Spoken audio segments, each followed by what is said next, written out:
안녕하세요. 오늘은 정신분석 작업의 신비, 융과 비혼의 만남 제4장 정신병리의 구조에 대해서 살펴보겠습니다. 관계성이라고 하는 것은 건강의 기초가 되지만 동시에 우리에게 상호인격적인 상처를 드러냅니다. 관계를 맺는다라고 하는 것은 피곤하고 힘든 일이죠. 쉬운 게 아닙니다. 그래서 상처를 받죠. 우리는 반관계적 에너지를 불러일으킴으로써 상처받는 것으로부터 우리 자신을 보호합니다. 그래서 이제 상처받지 않기 위해서 관계를 안 맺으려고 하는 경향이 있다는 것이죠. 정신 안의 모든 병리적 경향들은 우리를 반관계적 측면으로 몰아갑니다. 반관계적인 에너지는 자기애적인 에너지입니다. 관계를 맺지 않고 자기 중심적으로 자기만이 최고라고 생각하게 된다는 거죠. 결국 나르시시즘이라고 하는 자기애는 자아중심적인 과잉 가치를 극대화합니다. 결국 관계성과 자기애는 동전의 양면과도 같습니다.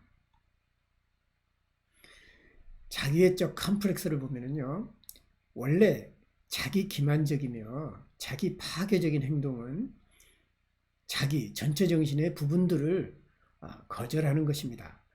우리가 이제 우리 주변에도 여러 사람들이 있고 대상들이 있듯이 우리 정신 세계에도 전체 정신이 있으면 각 부분들의 인격들이 있는데 그 각 부분들의 인격들과 전체 정신이 서로 상호관계를 잘 맺어야 되는 것이죠. 결국 전체 정신인 자기 그 셀프의 측면들을 거절하는 것은 그것들과의 관계 맺기와 반대됩니다. 페르소나라든가 그림자라든가 자아 아니면 아니무스 이제 이런 것들과 서로 관계를 잘 맺어야 된다는 것이죠. 이 자아는 다른 인격들과. 그래서 융은 그 셀프 자기에 대한 이런 거부 측면들을 그림자라고 불렀습니다. 자기의 요소들은 인간의 부정적인 측면들 뿐만이 아니라 긍정적인 측면들을 모두 포함합니다. 그래서 전체 정신인 자기의 또 부분들이 거부될 때 그것들은 종종 격렬하게 다른 사람이나 몸으로 투사되어 관계를 손상시키고 정서적 혹은 신체적 고통이나 가끔 심각한 신체적 질병의 원인이 됩니다. 결국 이제 그림자도 전체 정신 셀프의 부분이잖아요. 그런데 그 그림자를 거부해 버리면은 전체 정신에게 영향을 미치게 되고 신경증의 원인이 된다는 것이죠. 어떻게든 우리가 싫어하는 그림자도 수용하고 소화를 시켜야 되는 것입니다. 그래서 온전한 정신은 자기의 모든 부분들을 수용하는 것입니다. 신과 벌레를 보면요. 컴플렉스는 동일한 패턴을 반복하면서 동일한 결과를 초래하는 일종의 고정된 드라마입니다. 그래서 컴플렉스들은 우리의 태도나 인식 그리고 판단을 심하게 왜곡하는 요소로서 다른 사람들과의 관계들을 일방적으로 구조화합니다. 이제 예를 들어서 이제 모성 컴플렉스가 있거나 이제 부성 컴플렉스가 있는 사람들은 모든 것을 그 컴플렉스 관점에서 보게 돼서 정상적인 관계를 파괴해 버린다는 것이죠. 컴플렉스는 신적인 측면도 있고 벌레적인 두 양상을 다 갖고 있습니다. 그래서 신과 벌레 두 양상으로 나타납니다. 마치 이제 조증과 우울증이 이제 같이 나와서 양극성 장애를 일으키듯이 컴플렉스도 극단적인 두 양상을 보인다는 것이죠. 때로는 전능한 힘을 지닌 신처럼 보이다가도 때로는 심한 열등감에 사로잡힌 벌레처럼 보이기도 합니다. 이게 이제 컴플렉스이기도 하고요. 자기애적인 성향으로도 볼 수가 있습니다. 꿈에 그려진 병리 구조를 살펴보죠. 자기애적인 컴플렉스에 사로잡힌 중년 여성의 꿈을 살펴보겠습니다. 나는 내 아버지와 남편과 함께 있다. 우리는 도시로 보이는 외부에서 공황 상태에 빠져서 급하게 서두는 사람들과 함께 있다. 우리는 무시무시한 허리케인의 맹공격에 대비하고 있다. 내 남편은 어떤 환영의 기색도 없이 나를 본다. 그는 정확히 말하자면 나를 적대시하지는 않는다. 그러나 그는 내 아버지와의 관계 안에 있고 그 관계는 나 없이도 좋은 느낌이다. 나는 매우 언짢아서 격렬한 분노에 휩싸여 그를 육체적으로 공격합니다. 이 꿈 내용을 보면은요, 자신의 컴플렉스 안에서 꿈을 꿉니다. 그런데 이 여성은 남편과 아버지가 자신의 명령적 목소리에 순종하고 함께 갈 것이라고 생각을 하죠. 자기중심적인 것이죠. 그녀는 남편과 아버지가 자신과 다른 생각을 할 수 있을 것이라는 생각을 해본 적이 없습니다. 이제 자기한테 무관심하고 이제 동의해주지 않게 되면 자기애적인 성향 사람들은 이제 분노를 일으키죠. 그래서 그들이 다른 생각을 가지고 있을 때 꿈꾼 사람은 벌레를 그들에게 투사하면서 그들의 생각에 귀를 기울이지 않습니다. 벌레같이 여기면서 가치 없게 여겨버린다는 것이죠.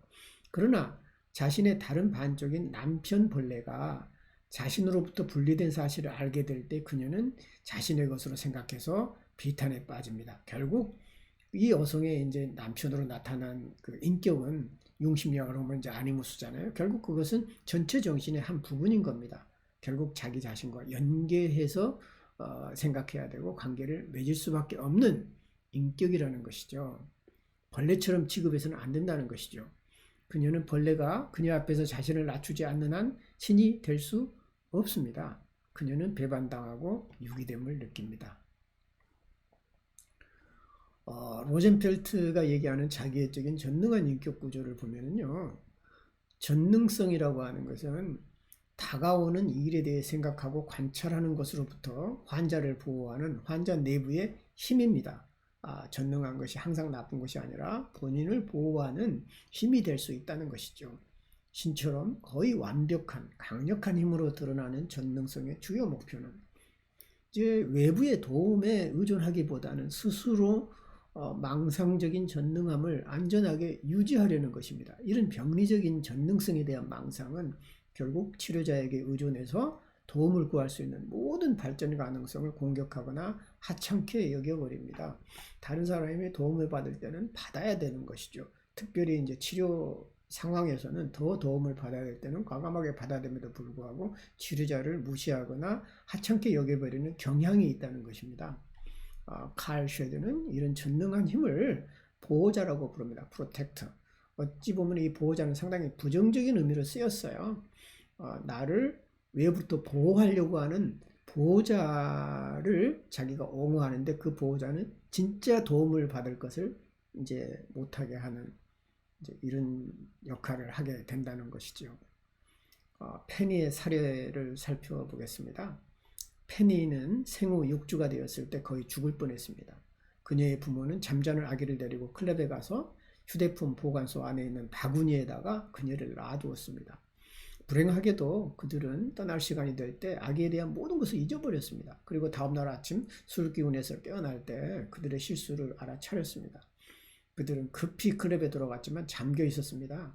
경찰을 불러서 주인의 위치를 찾는데 수시간이 흘렀습니다. 그 사이에 오줌과 똥 그리고 토사물로 흠뻑 젖은 아무도 귀를 기울이지 않은 유아는 지쳐서 실제로 무의식 상태가 되어 있었습니다. 어릴 때 아주 죽음의 공포를 느꼈던 것이죠. 50세가 되어서 치료해온 페니는 여전히 다음과 같은 사실을 믿습니다. 그녀가 자신의 일을 완벽하게 수행해낼 수만 있다면 그녀의 삶도 잘 진행될 것이라고 이제 믿는 것이죠. 페니는 정신의 신적인 에너지, 즉 전능성 컴플렉스로부터 유래한 끝없이 반복적인 행동에 사로잡혀 있습니다. 부모의 이미지가 투사된 치료자에 대한 분노는 여러 해 동안 비교적 비밀리에 유지되었습니다. 치료자의 분노가 표출된 것은 두 사람이 함께 나이트클럽에 가서 페니가 홀로 보관실에 남겨져 있을 때였습니다. 이제 부모에 대한 분노를 치료자에게 전가시키는 거죠. 그래서 치료자에 대한 분노로 드러나는 것입니다. 이제 페니가 이제 분노에 가득 찬 자신을 표현했을 때 비로소 그녀는 치료자가 인간 페니를 일회용 쓰레기로 간주할 것인지 그렇지 않을 것인지를 알게 되었습니다. 페니의 잠재적인 유기공포가 분노로 표출될 때 치료자와의 정서적 연결이 이루어졌고 치료자가 그 정서를 자신의 정서로 담아내서 다시 페니에게 돌려주는 과정을 통해서 치료는 활기를 띠게 됩니다.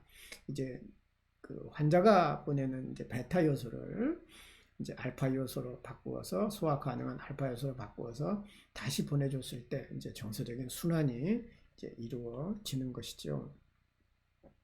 페니의 컴플렉스를 통해 작업하기. 페니가 전능한 방어들을 이제 포기할 때 자신의 진정한 잠재력을 획득하게 됐습니다. 그녀가 전능성, 즉 완벽성 뒤에 숨어있는 냉랭한 증오를 스스로 담아낼 수 있다는 사실을 깨달았을 때 자신을 깎아내리려는 욕구는 사라졌습니다. 너무 과도하게 자신을 평가할 때 또 과도하게 이제 내려가는 현상이 있죠. 진정한 자기 자신을 있는 그대로 평가할 때 신이 될 필요도 없고 벌레가 될 필요가 없는 것입니다. 결국 그녀는 치료자를 포함한 삶의 모든 사람과 더불어 진정성, 즉 진실 안에서 큰 걸음을 내디디게 되었습니다. 있는 그대로를 바라보는 것, 이게 이제 진정성인 거죠. 그녀가 자신의 고유한 관점의 가치를 믿게 될 때 그녀의 남편과 나는 공감적으로 신의 위치에서 죽을 수밖에 없는 존재로 강등되었습니다. 진실과 거짓들 이제 5장을 보면은요, 관계성은 진실을 보고 견디려는 시도에 달려 있습니다. 관계는 결국 진실성에 바탕을 두는 것이지요. 진실이 두려워질 때 나는 나와 다른 관점들을 닫아버리는 유아론적인 거품으로 진실 자체를 덮어버립니다. 진실이라고 하는 것은 상당히 부담을 주는 겁니다. 고통스럽죠. 그래서 관계에서 진실을 덮어버리고 자기 위주로 생각하게 된다는 것이죠. 이 순간에 진실을 두려워하는 사람은 자기 자신의 관점에 대해서 생각하거나 다른 사람들의 관점을 상상하려고 시도하지도 않습니다. 진실이 영혼의 자양분이 될 수 있는 반면에 거짓들 혹은 방어들은 또한 보편적으로 나타나는 현상이기도 합니다. 우리 모두에게는 개성과 역동이 있죠. 온전해지고자 하는 마음인 것입니다. 인간의 핵심 역동은 타고난 존재로서의 개인이 되는 것입니다.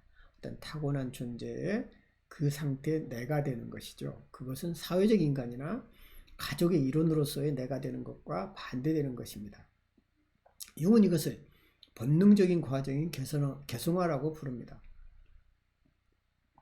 무의식적인 정신은 항상 의식의 일방적인 관점에서 벗어나 광대한 심층의 가치를 향함으로써 균형을 유지하려고 시도합니다. 이것은 정신이 그 자체의 본성적 진실대로 살려고 하는 시도입니다. 진실욕동은 정서적 고통을 피하고 현재의 상황을 유지하려는 충동에 반대합니다. 결국 우리가 이제 신경증이나 정신증에 이제 고통을 받을 때는 자기 자신을 속일 때 이제 발생하는 현상이죠. 자기 자신을 있는 그대로 바라본다면은 상당히 온전한 상태를 유지할 수 있고 저와 균형을 이룬 상태가 되는 것이죠. 그래서 진실의 본질이라고 하는 것은 이제 상호의존적이며 관계적인 본성은 자기의 안에서 피난처를 찾고자 하는 욕망 사이에 일생 동안 지속되는 갈등이 있습니다. 이런 갈등은 우리 자신에 대한 진실을 인정하거나 그 반대로 우리 자신이 누구인가에 대해 거짓말을 하는 것으로 나타납니다. 정신분석가들이 목표로 하는 근본적인 진실은 정서적인 진실입니다. 진실은 정서를 통해서 드러나기 때문이죠. 왜냐하면 인간이 자신에 대해 알기 시작하는 지점은 바로 정서, 즉 감정을 아는 순간이기 때문입니다.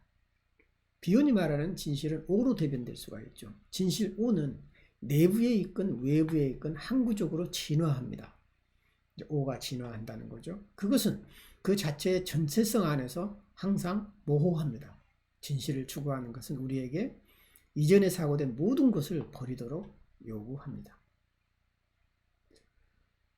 비록 진실은 정신의 자양분이 될 수 있고 거짓은 골마 터져서 번지는 영혼의 전염병이라고 할지라도 우리에게 진실에 대한 강한 인간적 저항이 있습니다. 진실은 고통스럽기 때문에 우리는 가능한 한 진실을 피하려고 하죠. 물론 말은 진실해지고 싶어 해요. 그렇지만 실제로는 그렇게 못한다는 거죠.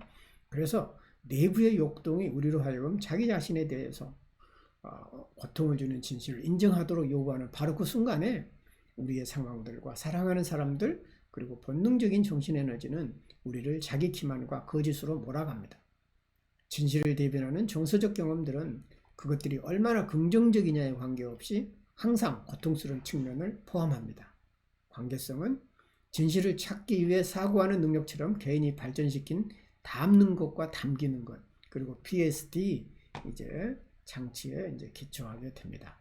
진실은 서로 담아내고 담기는 관계성 안에서 이제 드러나죠. 그리고 편집 분열 자리에서 우울적 자리로 가는 그 과정이 상호 교차하면서 이제 진실이 드러나게 된다는 것입니다.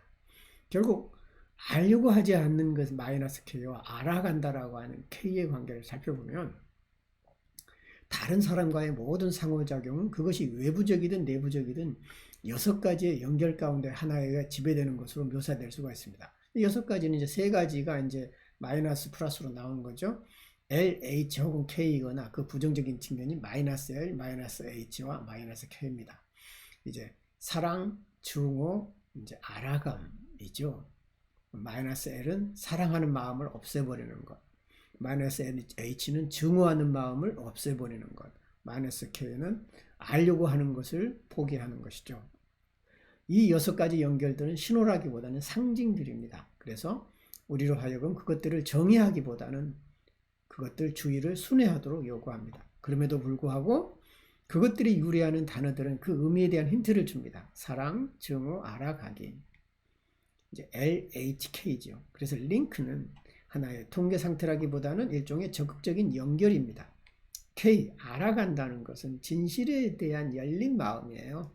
그래서 진실에 대해서 내 마음을 열어놓는 것이 곧 알아감, K에 해당이 되죠. 마이너스 L은 거짓이에요. 사랑하는 마음을 없애버리는 겁니다. 거짓으로 나타나요. 미움으로 나타나지 않습니다. 마이너스 H는 미워하는 마음 자체를 없애버리는 거예요. 이것은 사랑으로 나타나는 게 아니고 무관심으로 나타나요. 마이너스 H는. 그리고 마이너스 K는 알려는 마음을 없애버리는 거예요. 결국 그거는 진실을 외면하는 방식으로 이제 드러납니다. 그래서 엄마나 이제 치료자가 마이너스 K에 사로잡히면 어떻게 될까요? 알려고 하지 않아 버리는 거죠. 아기, 즉 환자가 불안해할 때 아이의 상태를 열린 마음으로 수용하기보다는 엄마가 아기의 폐 운동에 대해서 설명하거나 아기의 지나친 민감성 혹은 과도한 요구를 채울 수 없는 상황에 대해서 말할 수가 있겠죠. 즉 환자가 아무것도 아닌 일로 호들갑을 떨고 있다고 생각하거나 그 이유를 자신이 알고 있는 지식으로 이제 설명하고 또 알려주려고 하는 거죠. 공감하지 않고 진짜 문제가 뭔지를 알려고 하지 않는다는 것입니다. 여러분 수고했습니다.